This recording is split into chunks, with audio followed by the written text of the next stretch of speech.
Hi, um, I am Lou.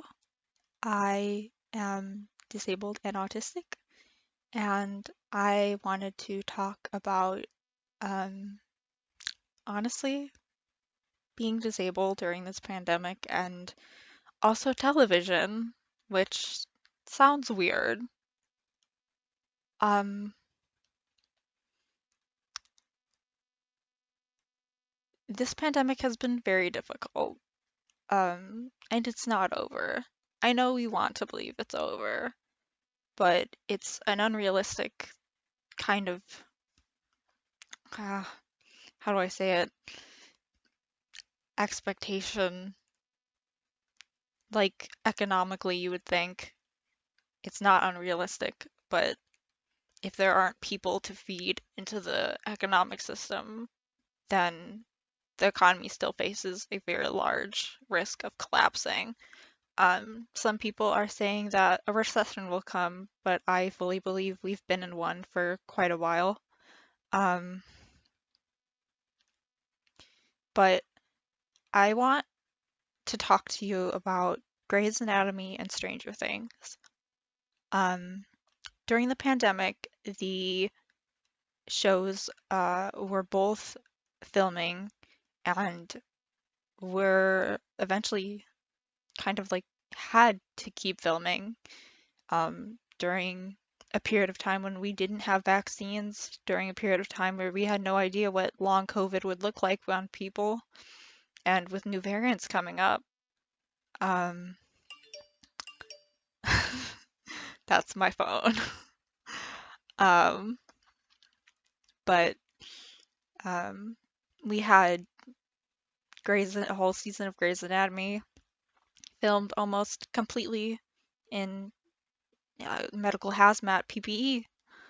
Um, and it was hard to watch because we were living it every day, but it was important to watch because without it, I don't think the conversation around COVID would have even been held in many households. Um, Grey's Anatomy is a show that's been running for almost 20 years.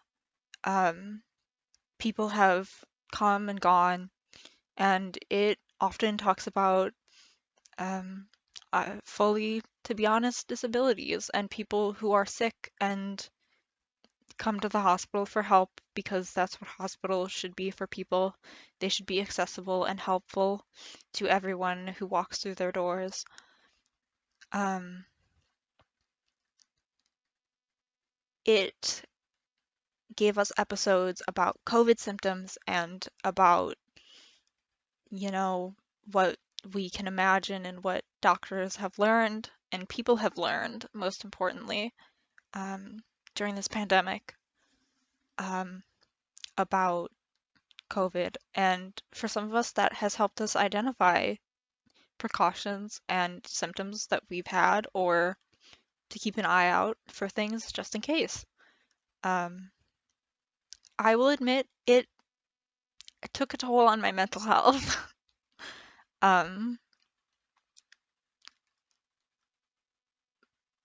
but I know that in different households where maybe they're not talking about masking or they're not talking about getting vaccinated or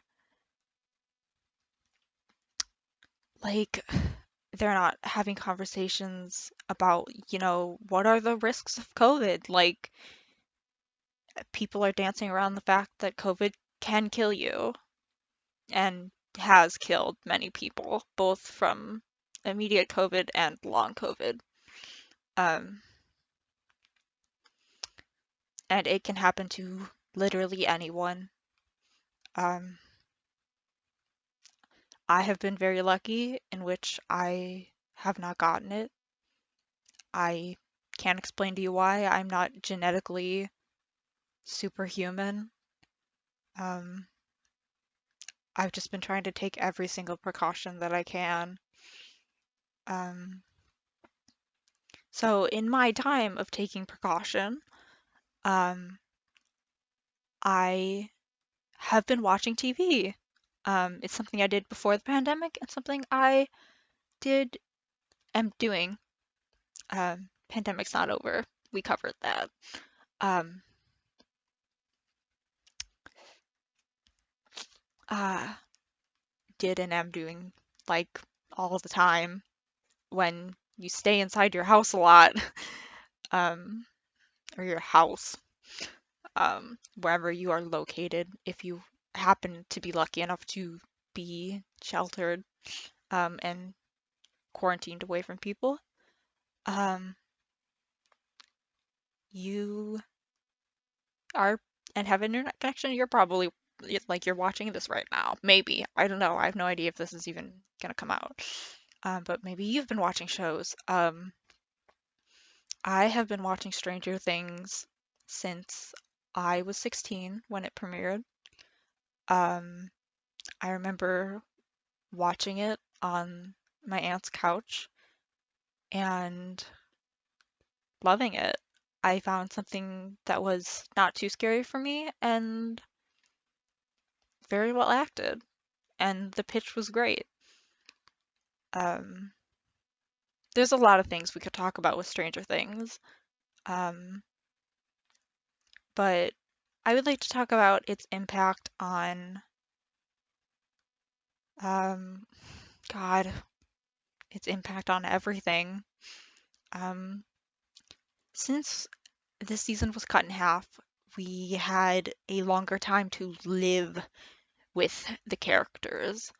Um, we had more time in our heads to know who would be alive and know who wouldn't. Or really not know. No one really knew shit. Um,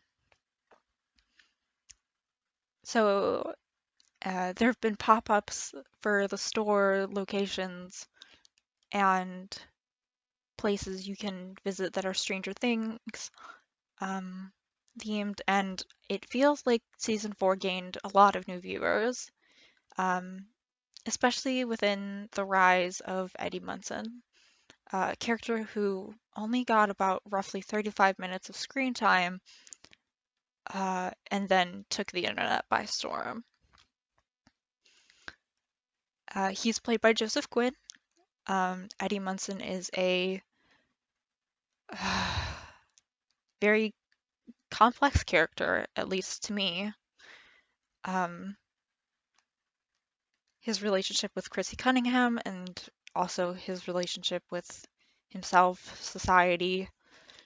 Um, the internet even says his relationship with Steve Harrington. Um, so maybe some of us picked up a little bit of extra knowledge, uh, or a little bit of something that other people didn't. Uh, I personally know I did. But anyways, Eddie Munson is a character from Stranger Things. He is introduced in season 4 as a dungeon master playing a D&D game in Michael and fuck Michael in Mike's, Dustin, and Lucas's high school, in Hawkins. He explains that he has not been able to graduate. He's living in a trailer with his uncle.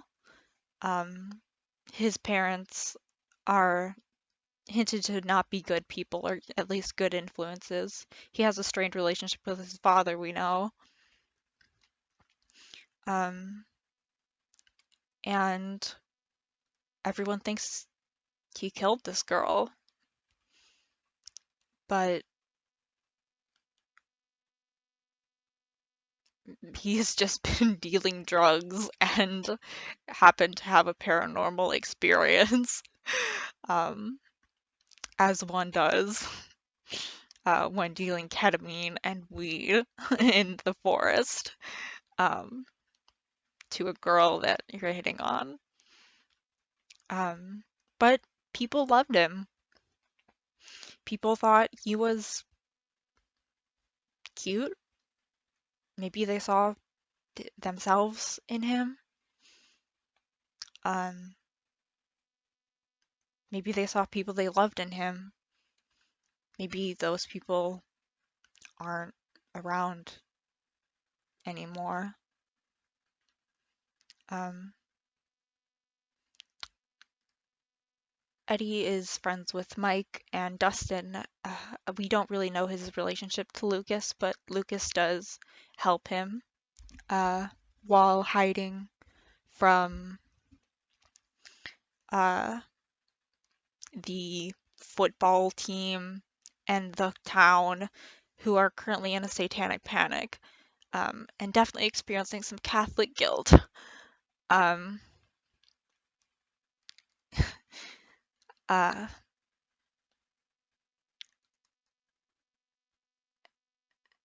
Honestly, Eddie's just a guy. He's having mental health struggles and maybe even neurodivergency struggles. He's struggling in school. He's struggling at his home life. He's struggling to survive, really. Um, I viewed Stranger Things and season 4 during a period of time where I did not have a permanent residence. Um, and I'd never seen a character like that on TV. I never saw an openly displaced character. Not saying that trailers cannot be homes, they absolutely can be. But when you live in the Midwest during tornado season, it's definitely not ideal. um, and I best communicate through media. I show everyone the Spider-Man movies with Tom Holland in them. I show people Quinny's episodes from not Euphoria, from Heartbreak High. I show people clips of Euphoria and what it's like when might forget to take my meds and it feels like everything is collapsing or my friendships are collapsing. It's maybe melodramatic, but it it's a way to communicate, and not everyone has that. It's not maybe the most effective way or even the most healthy way, but it's helpful. Um, so a lot of people were impacted by Eddie's story. Unfortunately, it ends in what I call the Whedon brothers take, in which you have a struggling, um, marginalized character, which is funny. I say that as Eddie is, to our knowledge, a cis hetero man, though the hetero-ness can be debated, and as a trans person, so can the cisness. Um, but like I said, maybe just some things I picked up on. But he's struggling and he wants to clear his name. He's so close to getting redemption in the final fight against the supernatural villain of the season, Vecna, who targets people based on their trauma and targets one of the show's main characters, Max, with trauma from seeing her brother die, um, back in season 3, who also was abusive to her. They also had a strange and strained relationship that was very difficult. Um, Eddie is so close to living, it seems like, even if it's in someone's shed. He's so close to having friends and definitely unlikely friends, being part of the Scooby Gang, um, if you will. Uh, but it is unfortunately shown, that Eddie does not make it through to the last scene in Stranger Things 4. Um, he self-sacrifices to be a hero because he doesn't want to run away from things he's been running away from. However, I don't think that a suicide coded death is a hero's death at all. Eddie was haunted. There are a lot of people who are haunted. And media, the same way that Grey's Anatomy brings health knowledge into our TVs and our living rooms, um, Stranger Things built an entire season based off of mental health. And we can't pretend that PTSD and things like that, and depression, anxiety, autism, uh, also physical disabilities that affect you physically and not just in the brain, um, don't also exist in real life. Eddie being written to sacrifice himself in such a suicide coded death because he was mentally ill and struggling uh, is. I'm so tired of seeing it. I've seen it in Agents of S.H.I.E.L.D., I've seen it in Buffy the Vampire Slayer, I've seen it in The Magicians, I've seen it everywhere. And somehow it's usually two brothers writing the show who do this. It's crazy. Sorry, not crazy, but it's wild. Um, this does send a message to the audience. The audience does have a relationship with characters, whether you like it or not. And a suicide didn't need to be included in a horror genre just for shock value or to make a heroic death. I don't see why Eddie couldn't have died any other normal death, like in a horror movie. I don't see why the rope couldn't have broken in the Upside Down. I don't see why the guitar concert couldn't have gone wrong. I don't understand, and I never will. But it does tell me and other fellow mentally ill people that our lives are not worth living. Our stories are not worth telling. Um, Over and over. Uh, it's sobering and difficult when you are trying to recover from difficult things. I'm using a lot of vague language because I don't want to trigger anyone if this ever sees the light of day.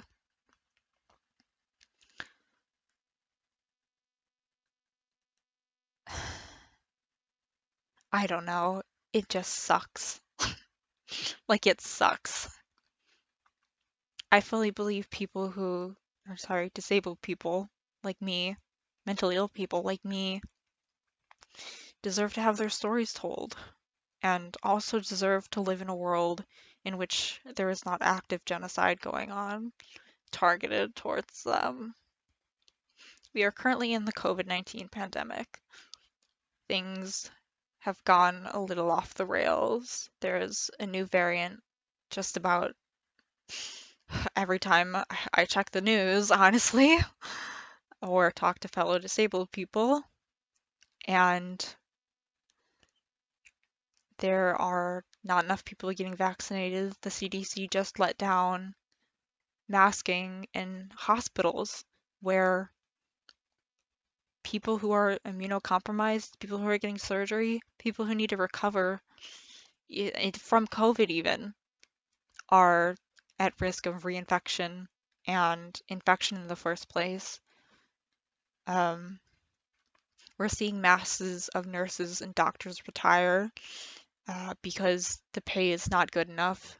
Because honestly, who can't put a price on human lives? And if you can, I think it's a little twisted. It's disgusting that we look at either the disabled client or the healthier client in terms of who gets what sooner, when, if ever. The world gives us the message that we are already not welcomed in making things like video games without subtitles and no tactile, you know, um, cues. Uh, and when they do exist, they're very expensive. Honestly, it's very expensive to be disabled. Um, Service dogs cost roughly $10,000 to $20,000, and people on disability in America cannot have more than $2,000 in their bank account. So you see the problem. Since Stranger Things resurgence into the media, and not the media, I'm sorry, the masses, the people, um, there have been events, like I said, going on. Um, but not all of the events have been accessible, especially not to disabled people. People like Eddie, who everyone claims to love and adore, but maybe you only just want him to be on their screen and have a start point and an end point that's predictable and they know, because maybe it's too scary in real life or they just don't want to deal with it. Um, People who are like Eddie frequently do not get a choice whether we get to deal with it. We just live. Um, but the show became harmful to Black and other racial groups with the slight neo-Nazi coding and with the military raid and having the fashion be authentic to each period. Um, Historical fashion in a show about monsters from another world taking over our minds, a world where you can get levitated up into the air, but your favorite song can save your life. You know, like a world where like there are like demo dogs and you're really making everything up on the fly. You have full creative power. Um, doesn't have to be historically accurate. It's not real. It's a TV show, but that doesn't affect how the world is affected by it. Um, there is a they filmed in a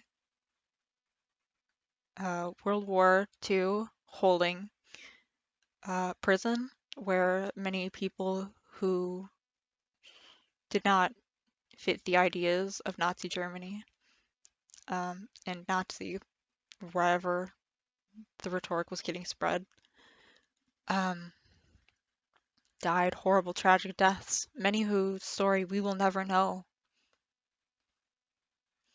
Um, they have an installation at this Airbnb location that you can go spend the night in a cultural center that used to be a prison and is really fucked up, um, just historically speaking. But even if we look at it from not a historical point of view, it affected mentally ill fans and fans who put fans who use this medium to communicate with their loved ones. Um, who use this to bond over time with best friends, to make new friends, the friends they haven't met yet, the friends that they might never meet, the friends that they were robbed of a chance of meeting. I know I'm going on, and not everything makes sense. But let's say we look away from the fandom and the insensitivities, to put lightly, that Stranger Things has been feeding the general public. Um,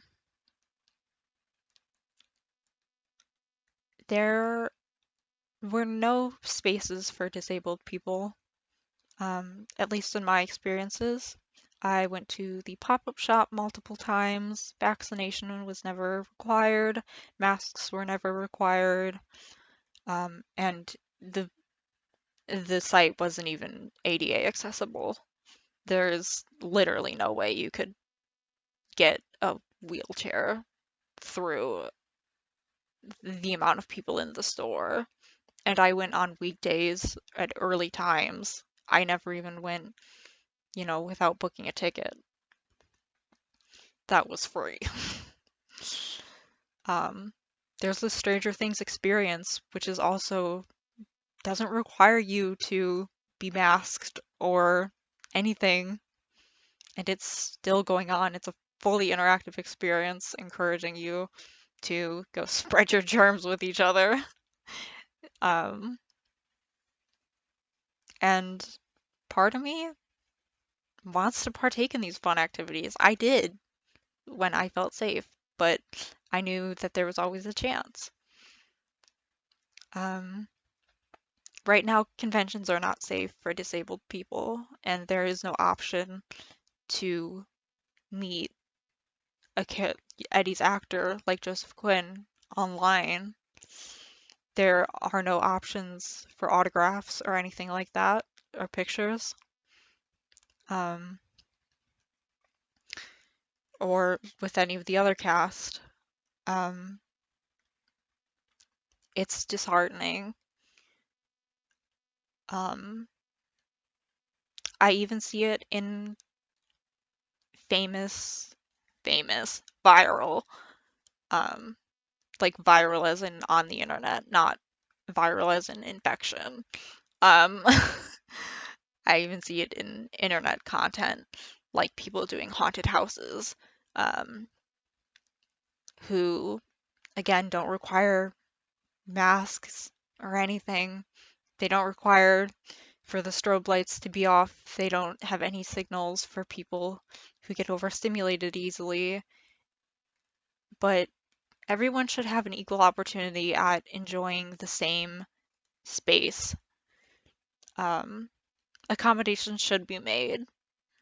Uh, and frankly, it's against the ADA to have a public, um, you know, thing um, going on that disabled people can't get into. Um, this video is like 30 minutes long, but it's frustrating. It's frustrating to see Stranger Things fans who are able-bodied or who think the pandemic is over go on about life like COVID never happened or like it's over. When in reality, our Hawkins has just cracked quite wide open with over 400 people in the United States dying of COVID every day, which is roughly over 1,000 deaths per week. And that's just the United States. Um, at this time, I don't think masks should be a political statement. I don't think turning off strobing lights should be a political statement. I don't think making disability days should be a political statement.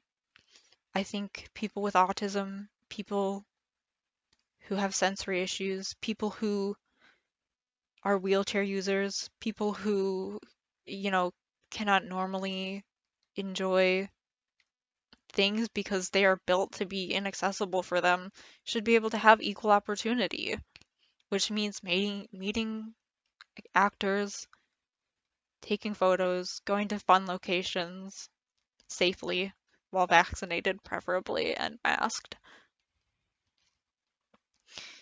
This video's long and rambly, but please think about the Eddies, the Chrissies, the Maxes, the Wills, the Mikes, the Lucases, the Steves, the Robins, the Nancys, the Jonathans, and the Argyles, and the Elevens that you know in real life, or maybe you will one day, or even just the fact that they're out there. Care for them. Care for them for no other reason than they matter too. Disabled voices are important. So, yeah.